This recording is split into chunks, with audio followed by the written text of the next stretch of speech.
তিনি ফেসবুকে সক্রিয় ছিলেন। ফেসবুকে সক্রিয় থাকাকালীন বিভিন্ন সময় বিভিন্ন পোস্ট করতেন।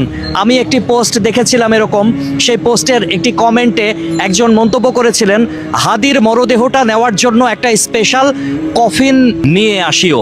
আমাদেরকে গুলি করার আগ পর্যন্ত কোনো কিছুটা আমাদের গায়ে লাগে না। যতক্ষণ না পর্যন্ত বুকে বা মাথায় গুলি চলবে ততক্ষণ পর্যন্ত আমরা কোনো স্ট্রাগল মনে করি না, এবং এক্সট্রা কোনো সিকিউরিটি লাগবে না। শুধু আমাদেরকে যদি কেউ গুলি করে মেরে ফেলে তাকে যেন ধরে বিচার করা হয়। আপনি যদি আজকে আমাকে, জাবেরকে, আমাদের টিমকে মেরে ফেলেন এবং তার যদি বিচার করতে না পারেন তাহলে নতুন কেউ জন্মাবে না। শুধু এই জন্য তার বিচার করে ফেলতে হবে, আর কিছু স্পেশাল সিকিউরিটি লাগবে না।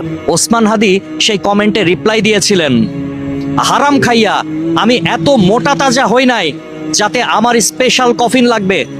খুবই সাধারণ একটা কফিনে হালাল রক্তের হাসি মুখে আমি আমার আল্লাহর কাছে হাজির হব।